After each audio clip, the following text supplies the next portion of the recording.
Hello, and welcome to week 4 of the BYFI seminar Beyond Tikkun Olam. This week we're going to be talking about Jews and the women's movement.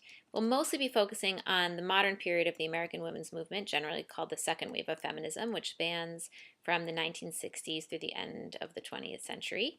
The first wave of the women's movement began in the 1800s and continued until approximately 1920 when women won the right to vote.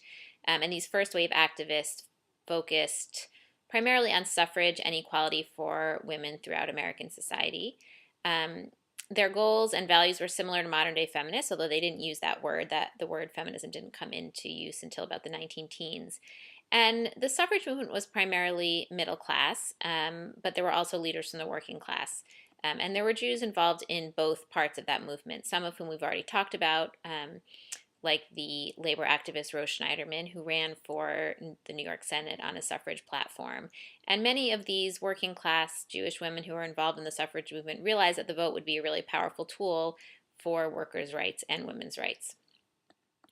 When we look at traditional historiography, it says that the women's movement basically disappears after 1920 until the second wave in the 1960s. It is true that the movement lost some momentum with the achievement of its central goal, and then with divisions around the issue of the ERA versus protective legislation. But of course, women's activism did not end. It just continued in different kinds of venues, such as in unions and in state and national politics, often behind the scenes.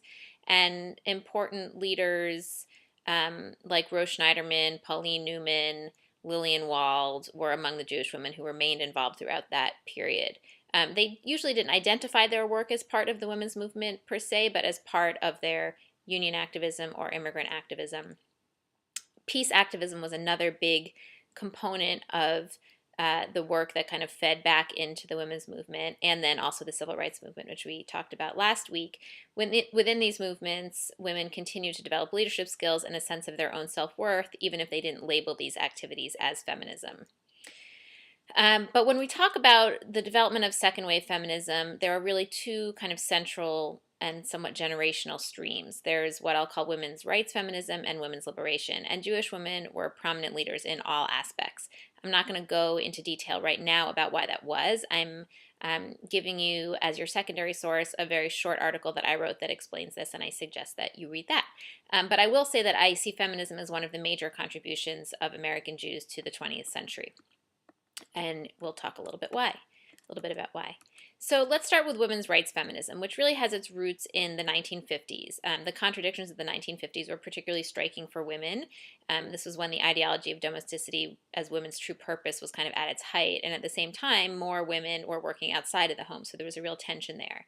So even as women's celebrated role as homemaker was kind of showing signs of trouble, the media acknowledging that housewives were often bored and depressed, it was still kind of held up as the ideal. Usually the explanation for the problems with women as homemakers was given that women were kind of overeducated for their domestic roles, the implication then being that women shouldn't be so well educated and the problem would disappear. This is kind of blown apart by Betty Friedan's publication of The Feminine Mystique in 1963. This was a book that was based on questionnaires she had sent to fellow Smith alumni in advance of their 15th reunion, in which she found that the results described rampant dissatisfaction with their lives despite having achieved what they had expected, that is, husbands, children, homes, and suburbs.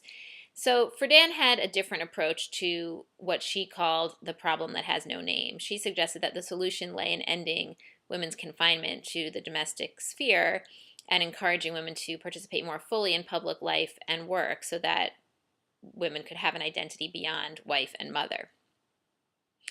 Friedan's public validation and examination of this quote-unquote problem that had no name, which until this point most women had blamed themselves for, and her challenge to the feminine mystique that asserted that women's happiness lay in embracing domesticity really inspired in many women the belief that they could strive for more.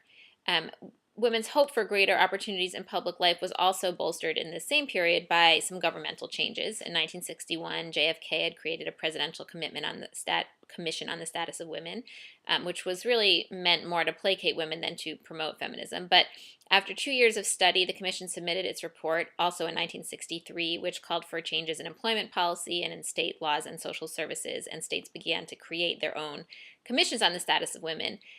Their work was also aided by the passage of the Civil Rights Act of 1964, which by strange political circumstances included the category of sex in its Title VII, the section barring discrimination in employment. And so that bill's passage created the Equal Employment Opportunity Commission, even though the EEOC's first head publicly refused to enforce the sex provision of Title VII.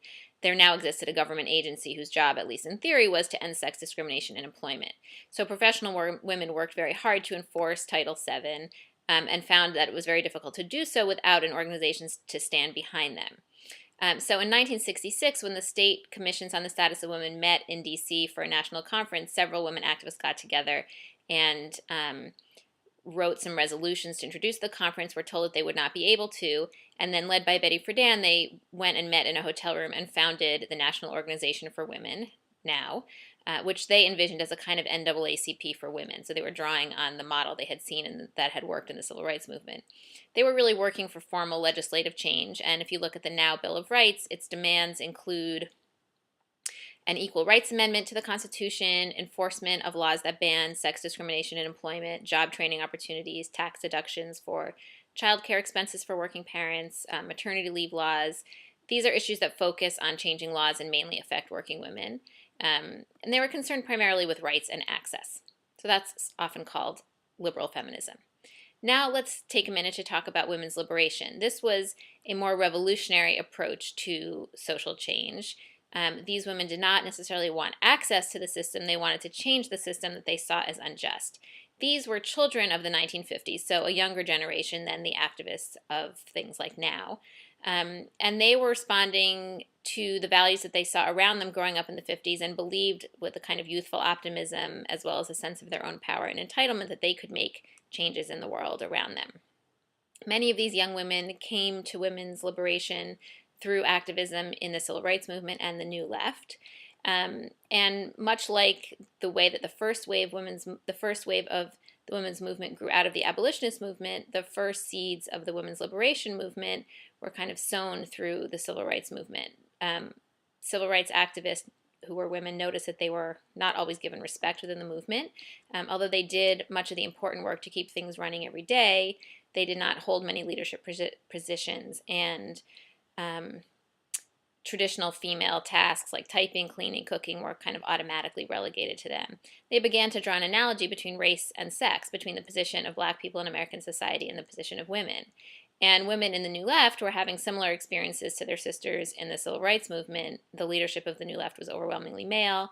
Women played important roles in day-to-day tasks and as implementers, but were not given decision-making roles. Also, with increasing focus within the New Left on anti-war activism, there was less of a role for women. Since only men were drafted, the great form of action, resisting the draft or burning a draft card, was only open to men, and so the tone of the movement became more macho and militaristic. At a certain point, it wasn't enough anymore for women activists in the New Left to be the quote-unquote girls who say yes to boys who say no. In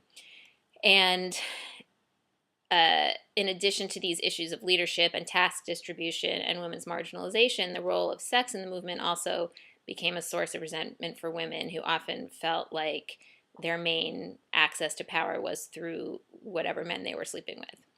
So out of this experience, consciousness-raising groups began to form in the late 1960s. These were informal groups that provided a place where women could talk about their personal lives as women.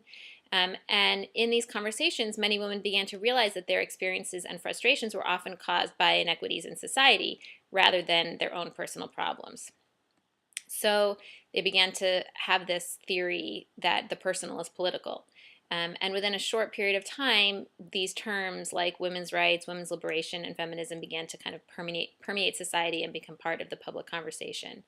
I want to say that though I have described these two movements as kind of separate, this division between women's rights, feminism, and women's liberation, they were very different in style and approach, but they also did learn a lot from each other and collaborate on certain issues. So, where does Jewish feminism fit into this story? Now, Jewish women were involved in every aspect of the movement that I've described so far, not just involved, but in fact were leaders in it. And as such, they began to, some women involved in the general feminist movement began to be influenced by it and kind of bring it into their own Jewish communities. Obviously, that's not true of all of them. Many of them felt that their work really lay in the secular feminist movement, and they felt uninterested in changing the Jewish community, either because it didn't feel like an important home for them or because they felt that it was not possible to do so. But there were many Jewish women who were deeply connected to their Jewish communities and were also involved in Jewish feminism and started to realize there was this kind of disconnect and started to ask questions like, why was it that the rights that they had earned in secular society did not seem to apply to their religious lives? How were they to understand and come to terms with the patriarchal aspects of religious life when they fought against that in other arenas? They didn't want to compartmentalize that anymore. Beginning in the late 1960s, there are some Jewish rap groups that are talking about issues around ethnic identity and class identity, and they begin to raise issues of gender as well. It's very interesting that issues around Jewish identity rarely came up in feminist consciousness raising groups, even though often these groups were filled with Jewish women. So Jews began to have those conversations within the Jewish community. And this begins to take on a more organized form in the early 1970s as the Jewish counterculture grew, and so there was more emphasis on how to make change in the Jewish community and make it more inclusive. And I would argue that Jewish feminism has been one of the most important forces in shaping and revitalizing American Jewish life in the past 30 years. So Jewish feminism has taken many different forms. Some women focused on women's access to public ritual roles, such as inclusion in a minyan and acceptance to rabbinical school. An example of this would be Ezrat Nashim, and you'll be looking at a document, their Call to Change from 1972. Orthodox feminists developed other kinds of innovative ways for women to participate in Jewish practice, such as the creation of women's tefillah groups in which women lead prayers and read from the Torah, but omit prayers that require the presence of a minyan, which is traditionally made up only of men. Jewish feminists have also struggled to make sure that Judaism includes their voices and questions and perspectives. So they've pointed out that since many traditional texts, such as prayer books and the legal writings of rabbis, were all written by men, the experiences therefore, of half the Jewish population are absent from the official record of Judaism. So to address this imbalance, Jewish feminists began to create their own midrashim, their own interpretations of traditional texts, sometimes in the form of traditional commentaries, sometimes in more creative media like poetry or fiction or visual art. Jewish feminists and also non-Jewish feminists have wrestled with traditional depictions of God as male. In the 1970s and 80s, some women began to change liturgy so that it would reflect more inclusive and in some cases more feminine images. This creative approach at this point to God language and to prayer has had a strong influence even on mainstream American prayer books. And also in terms of theology, Jewish feminists began to think about how do we describe God, how do we describe the Jewish people, how can we create a theology that includes many different aspects of both human and divine images. Women have also developed new rituals to provide women and girls with opportunities for meaningful Jewish experience. The most obvious example of this innovation is the bat mitzvah, which was first held in 1922 and has been a widespread practice in American Judaism since the 1970s.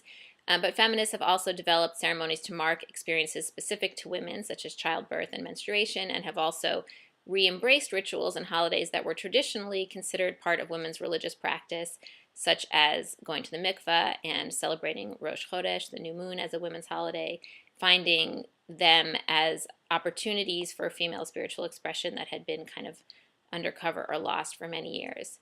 So obviously there are many areas where there's been major progress and also areas where change is still in progress, and we'll be talking about where you see this in the world around you when we meet for our discussion this week.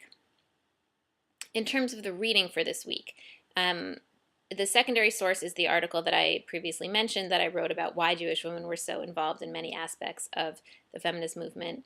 And the other readings that I've given you are all taken from an online exhibit at the Jewish Women's Archive, which I curated, called Jewish Women and the Feminist Revolution. It's an exhibit that's made up of the contributions of 75 Jewish women who are active in all different aspects of American feminism and Jewish feminism, and they each donated artifacts and personal statements that explain a piece of the story that they think is important, the story of Jewish women and feminism. So I've included a selection of personal statements and artifacts that help to tell this story of Jewish women's involvement in the American women's movement and in Jewish feminism. And I hope that you will find it interesting and challenging in various ways, and we will have an opportunity to talk about it this week in our section. Thank you. I look forward to speaking with you soon.